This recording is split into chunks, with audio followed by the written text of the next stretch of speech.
Hey everyone, welcome back to Collecting Nolan. This is Russ, and it's been a pretty awesome week, and I've been wanting to post at least a video, but it's just been so busy for me that I haven't had a lot of time. But I just wanted to address a few things and then show some cards that I've recently picked up over the last couple of weeks.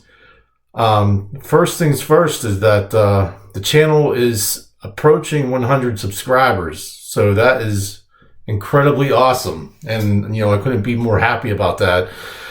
And I just want to thank everybody for, subscribing and tuning in and watching the videos, commenting, liking, doing what you guys do. That makes it awesome. It really makes you feel close to the hobby and to everybody that's participating in the hobby. So I just want to thank everybody. And as part of that, I think once I hit 100 subscribers, I'm going to have a giveaway just to show you guys my appreciation. So once I hit 100, we'll talk about the giveaway. We'll talk about the rules, of course, and all that stuff. But I just want to let you guys know that once I hit 100 subscribers, there will be a giveaway. So I'm looking forward to that. And I think everybody that wants to participate will be looking forward to that too. Okay, so earlier this week, actually, there's been a few people who've kind of made mention to me on their channel. Number one guy was the president of the hobby, John Mangini. So he challenged me a little bit. Not challenged. He just asked me if I had some Nolan Ryan stickers from, I think, 1981. And yeah, the 1981 stickers. And I told him in the comments in his video that I did have them, but just to prove it. There's the one. And then here is the other one. Both of them showing Nolan looking pretty determined to strike you out. So, yes, I have both those stickers. And then along those same lines, Jim Faulkner at 5714 Collector also talked about some stickers. And I got a ton of Nolan Ryan stickers and stamps and cards, of course, a whole bunch of stuff. So, Jim, I'm always open to doing a show, and hopefully we can pound out the details. But yeah, I think we should all do a show and show some Nolans. I think it'll be entertaining. With that also being said, going back to if you've watched one of my videos before, I had a mail day where I showed this card, which is in a 2018 Topps Heritage, I guess a short print insert. And I didn't really know too much about this card. But I was watching the President's Show again, Mr. Mangini's show, and he provided me a bit of education. I guess in 1969, Topps had a decal set that when I was watching his video, I was like, that looks like that Nolan card I had. So, John educated me about the 1969 decal set, which I didn't even know existed. So I think this 2018 Topps Heritage is a play on that, which is really cool because it's in the 69 design. So just a really cool card. So I just wanted to update you guys to this card that I learned a little bit more about. So thank you, John, again. It's always good learning new things. So awesome. So with that, I think I'm just going to show a bunch of cards that I was able to pick up both on eBay and at my local card store. Okay, so for the first card that I picked up in the mail, it's actually not a card. It's either a stamp or a sticker, but it is the 1983 Fleer Alan Ashby Nolan Ryan sticker. And Alan Ashby was the catcher who caught Nolan Ryan's fifth no-hitter in 1981. So I didn't have this one, of course. So I'm trying to knock off low-hanging fruit on my list of stuff that I don't have. So this is one of those things that I either couldn't find at the time when I was really looking for it, but I was able to find it on eBay, and so I got it. So cool card there. And there's the back.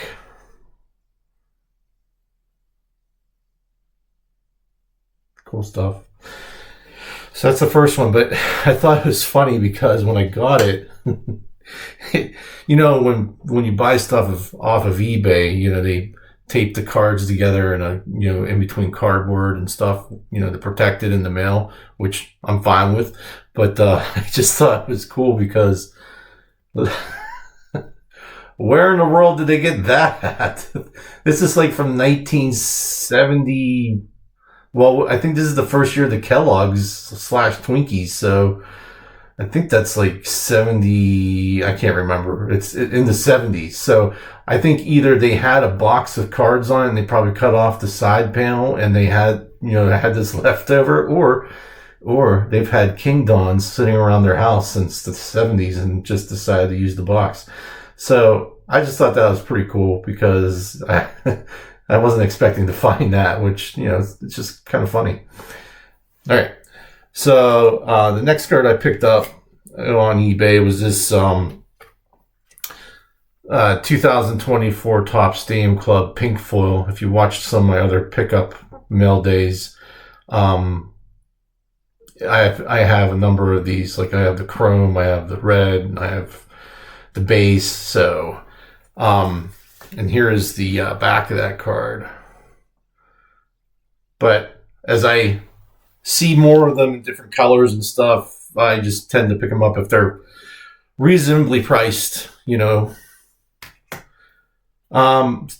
Next pickup is actually a set of 6 cards, which I've never, you know, I have a few of them, but I saw them in a set of 6, so, and they're all numbered the same, like they're out of 10,000, I think.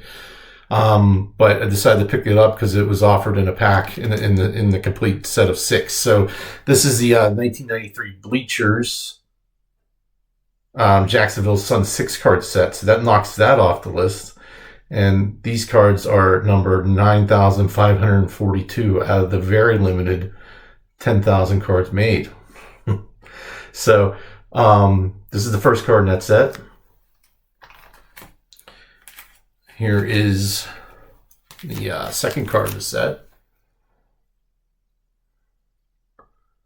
So it goes over, like on the back, it shows like his high school highlights. It talks about his high school highlights, like where he, I don't know if it mentions it on the back here, but he did like break people's arms when he was pitching.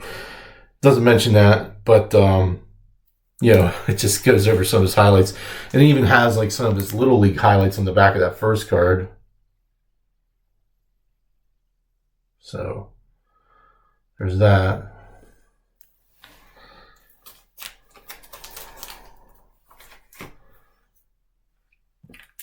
And then here's the third card, which is his minor league highlights.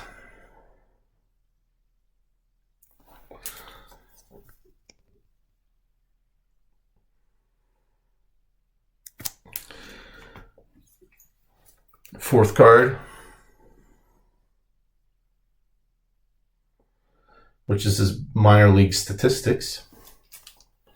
So I like these cards that like break down his career because, I mean, he had such a long career that, you know, it's just nice to have like, oh, okay, he was in Greenville in 67 or whatever, and he had this many innings pitched and, you know, things like that. Here is the fifth card.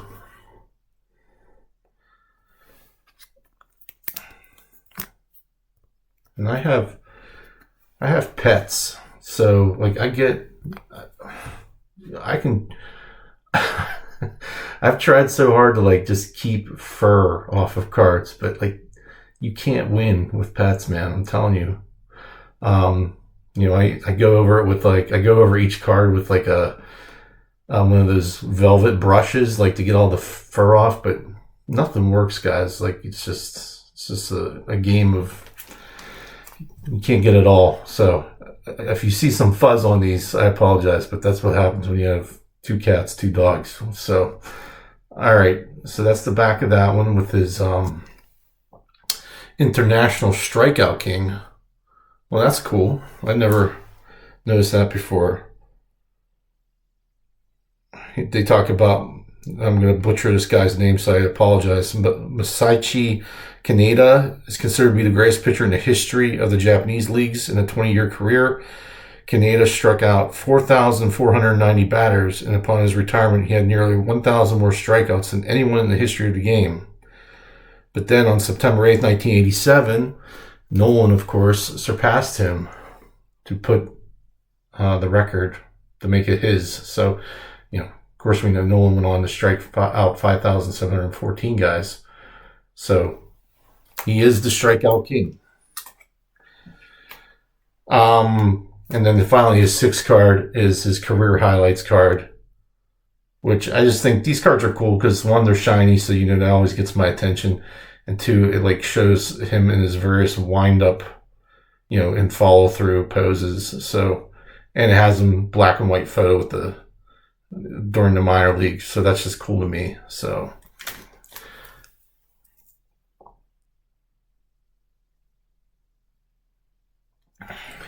all right.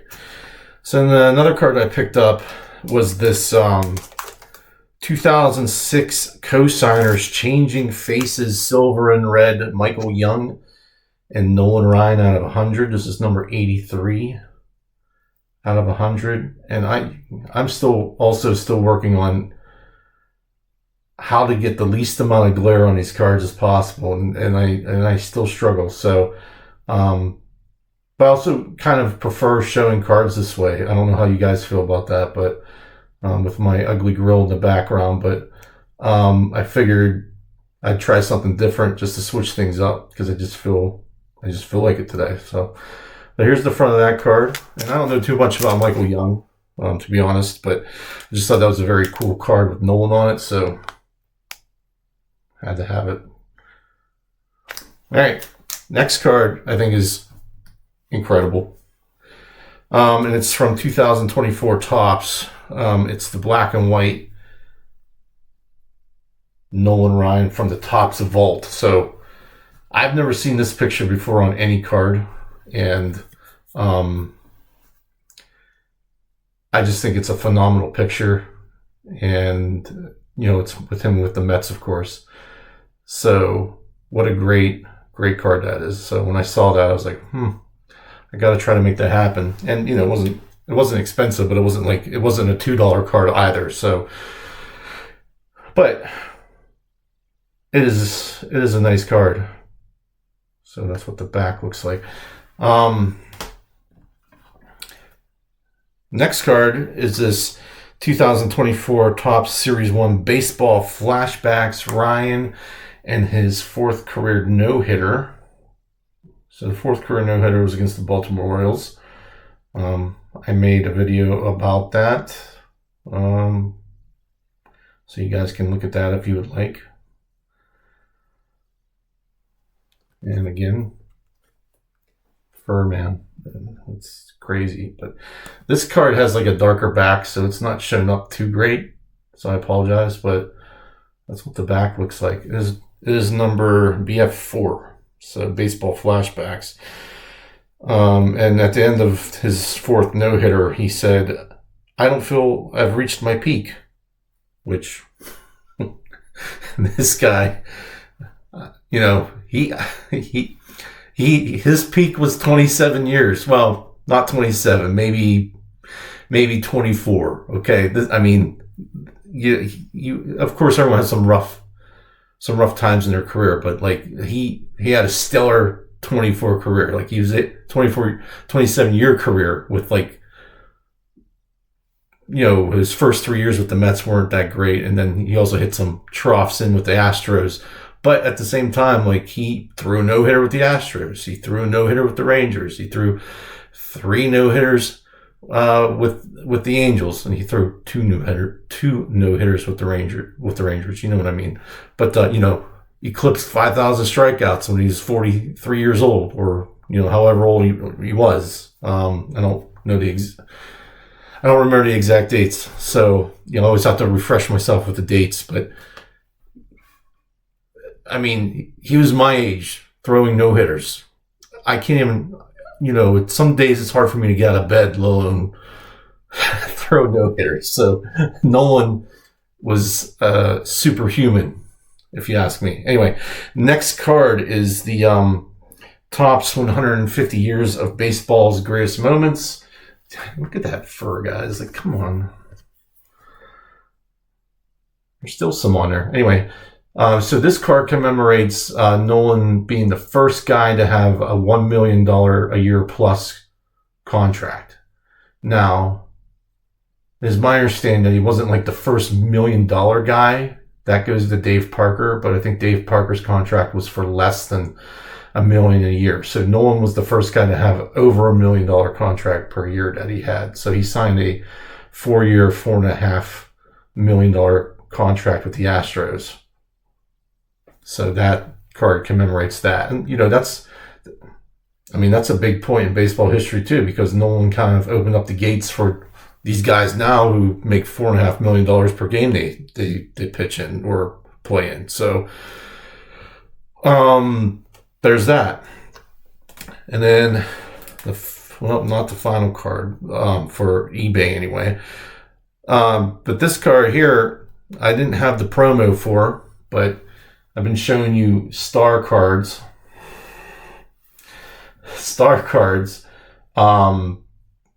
And so this is the star promo with the blank back and then PSA 8. And I know grade doesn't matter, but I looked at this card. It's slightly off center, left to right. I'm not bad mouthing my card. I think it's lovely, but at the same time, I'm just telling you it is what it is. And I can see why I got an 8, but I don't really care because I like the card. So there's that. So here's the star promo. So 1991 star promo blue. And again, Star had a ton of sets in the 1990s, which I will show you all of them eventually. All right. And then finally, for my final eBay purchase, and it wasn't a Nolan Ryan. It's actually Babe Ruth. So I saw this on a channel. It might have been Brent's. I don't remember, but I just thought this portrait of Babe was just fantastic, and of course I had to get it I think I did the same thing as the guy that showed it. If it was Brent, sorry again, but not sorry. This card's awesome, and it's a playing card, but it has him as the King of Diamonds, and Babe was definitely and probably still is the King of Diamonds. So what a cool card. 1973 Smithsonian, but I guess they were a set of playing cards, and I'm not sure if the entire set had Babe on it, because there are ones with Lou Gehrig on it. So I don't know if they were two different card decks or if they were intermingled with each other. I'm not sure, but if you guys know, let me know. All right, so that gets rid of the eBay pickups. So then also, I was at, my kids were still on winter break last week. Or last weekend, I guess. Yeah, I guess they were still on break. Anyway, my one daughter wanted to go to the mall, and she's, I like to stay local while they're doing that. So I went to our local card shop, which I haven't been to in a while, mostly because they don't have a lot of Nolans. They do have some vintage, but not a ton of vintage. I guess they have a bunch of vintage commons that you can pick up from various sets, but I never had gone through the boxes of their cards because I was usually with kids and they don't give you that much time to do that kind of stuff. So I had all the time in the world on I think it was last Sunday. So I was sitting in there and I was just plowing through boxes and I picked up a couple of cards. This one is the Topps Heritage 2018 with Nolan Ryan and Garrett Cole. Number 10-7, which I guess that means then and now. Sorry about that. Then and now. And I have to reholder these because they have black marks on their holders. That's not on the card. So I have to reholder them, but there's that. Then there's this Topps Cooperstown collection. Nice, shiny refractor. It's actually stadium. That's a Topps Chrome. Yeah. Topps Chrome.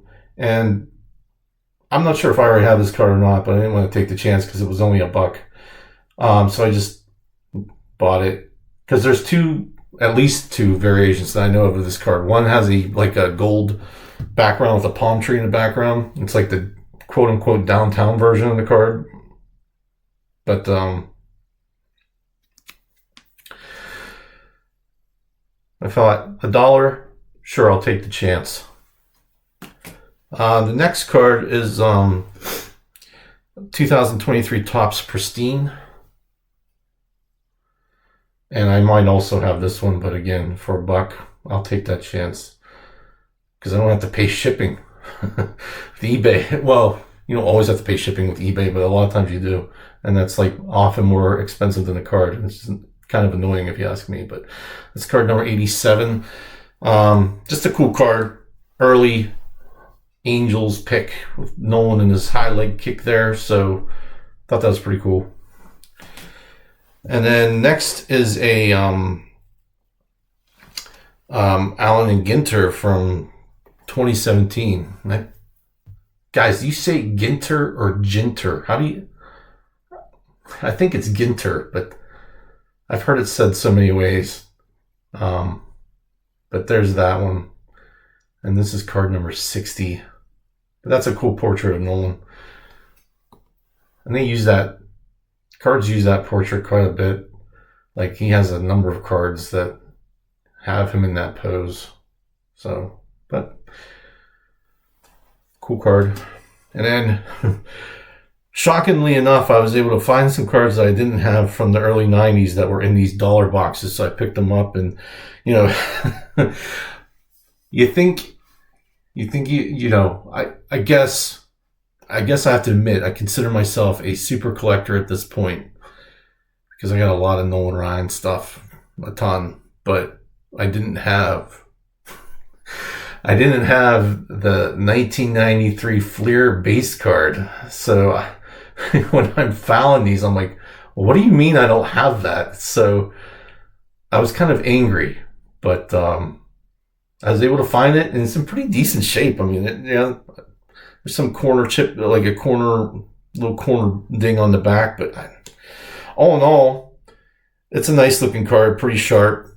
I ain't gonna complain. I mean, it's not a gradable card, but good enough for right now. That's the thing. Everyone's talking about grading. I don't necessarily look for graded cards. If I can see a graded card that I don't have and it's reasonable and it's, not ugly. Again, when I first started, yes, I was looking for the number. But as you get more into, the hobby, you learn that the number doesn't always tell you the truth. And I agree with that concept. Like, there's many times out there where I'm like, how in the world did that card get a 5 or a 2 or whatever? It is beautiful. So, if you go back and look at my strikeout victims, video, I'll post a pic up here, I guess, maybe of that card, but it was only like graded a 2, but it was a 1953 Topps of Eddie Matthews, and it was just one of the prettiest cards I've ever seen. Yes, it has blemishes, but I didn't care. Like, it was ridiculous looking. So, yeah, I will buy a graded card. I've never submitted anything to be graded, and I don't know if I'm going to because the price is ridiculous, and I don't necessarily plan on selling any of my collection. That could change down the road, like if something happens, but hopefully nothing like that does. But but at the same time, I also believe that I am only the temporary owner of these cards. So however you want to interpret that, whether something happens where I have to sell, or I have doubles and I need to sell, or generations from now, some lucky kid is in the attic somewhere and finds all of my Nolan Ryan cards, and who knows if you'll even know who that is, or who knows what will happen to them at that point. I'm not going to be around, so I don't care. But you just I always like thought of myself as like the cool old grandpa who left his cards that were awesome in the attic for future generations to cherish or to sell and maybe make a buck or two. You know, I don't know, depending on what you want to do. Again, I'm not going to be here to decide that, so who cares?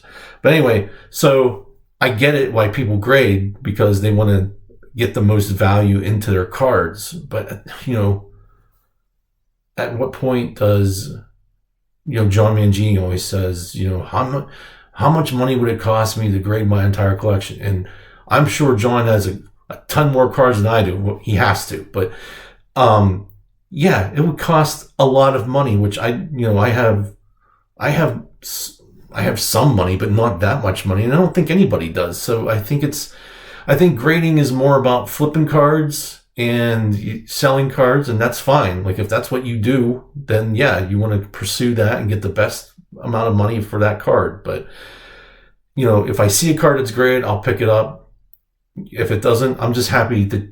And if it's a rare card, I'm just going to pick it up just to have it in my collection. So that's how I feel about grading. I'm not really a fan of it, and I'm not a hater of it either. You know, it's just part of the hobby, and you know, these PSA 10s that are selling for astronomical amounts, like we're going to probably find out on my next eBay listing thing that I do every week. I'm sure we're going to see, you know, probably like a 1970 Nolan Ryan selling for $1,400, $1,500, and it's graded in 8 because there's not a lot of 10s of that, you know. So, but I think we had a couple of 80s cards that sold for quite a bit if they were a PSA 10, like the 86 Ryan. But it's hard to get a 10 in an 86 Ryan. Like it's not an easy thing to do. But I get I get what John is saying, and you know, that's just my feelings behind it. So take that with a grain of salt, or you know, because I'm no expert, and basically this is fun for me, and it should be fun for you too. So do whatever you want. So anyway, getting back. Sorry, I got diverted. I apologize. But this is the 1992 Leaf Studio. Again, thought I had this, didn't have it, but the local card store came through and had it. And it's in good condition. You know, I'm just shocked. And I was just shocked that I didn't have it already. So why not pick it up for $1? Next card is, again, another surprise. Like, going through my cards, I was like, I don't have that? Are you serious? 1993 Stadium Club Nolan Ryan card, number 353. I have the like photo proof of this card, which was, it's not, you know, the proofs aren't as uncommon as you would think, that when they say proof or whatever, but I have that card, and it has like a white mounting around it, but I don't have the card itself until now. So now I do. But here's the back.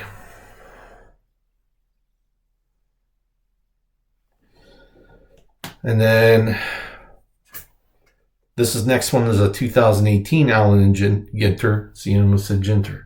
And I just said Ginter. Whatever.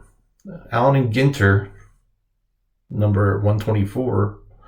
And again, I might have this one already, but for $1, I was like, it's only $1. Pick it up. You never know, because you'll hit yourself if you find out you didn't have it, and you could have for $1.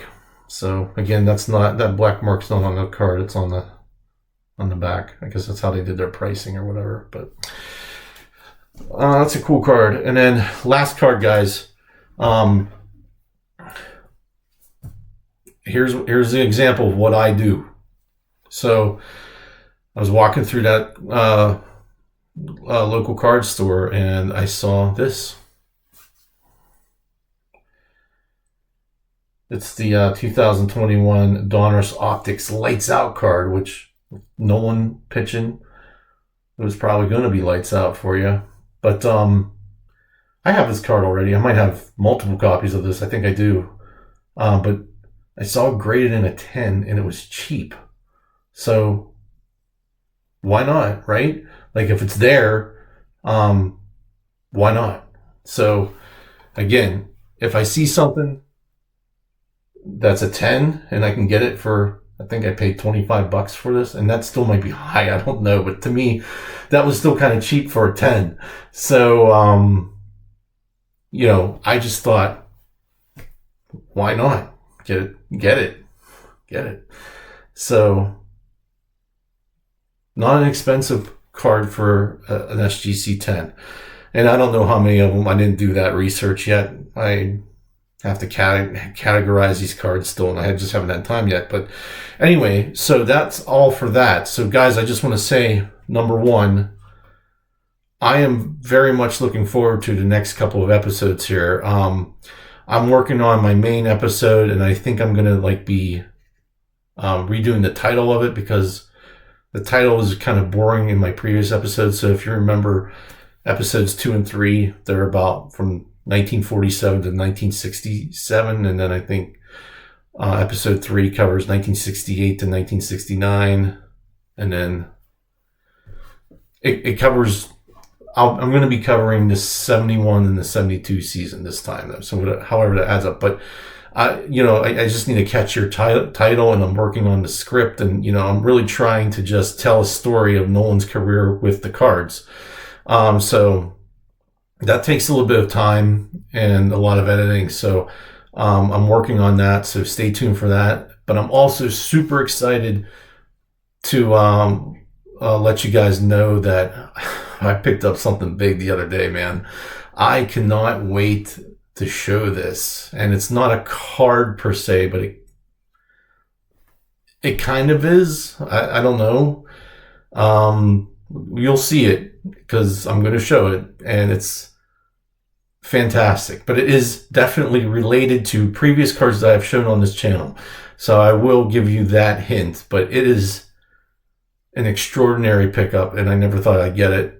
But again, sometimes you just get lucky, and you just got to pick up stuff when you see it. But so there's that, and Jim at 5714 Collector, he wanted to do a show. So I'm thinking that's a great idea. I want to do both me and Jim and Brent have kind of talked about. We really haven't set any formal plans, but we've played around with the idea a little bit. So I think that's probably coming down the pipe. Now, I don't know how we're going to do that. Like, what channel is it going to be on? My channel, Jim's channel, Brent's channel. I don't know. I've never done it before, so I don't know how that works. But Jim is a seasoned veteran, because he's been on Mike Junkwack's Hero show. So he's got a little bit of experience under his belt where I don't have any, and Brent's been on a number of shows already as well. And I'm just flattered that they would consider having me on theirs. So awesome. I can do Nolan. I can talk Nolan Ryan cards all day long. I got quite a few. I don't really know how many per se, but I want to say it's up over 2,500 unique Nolan Ryan cards right now, is what I would say, which is kind of nuts. But thank you for hanging out with me. I hope you've made it this far. I hope I wasn't too boring. Let me know what you guys think of this new setup here, where I show cards with my face here. If you want me to go back to just showing the cards and talking in the background, I can do that. But, just tried something different tonight off the cuff. But thanks for watching. Thanks for your help in this. And I'll see you around. See you at the next one. Thanks. Bye.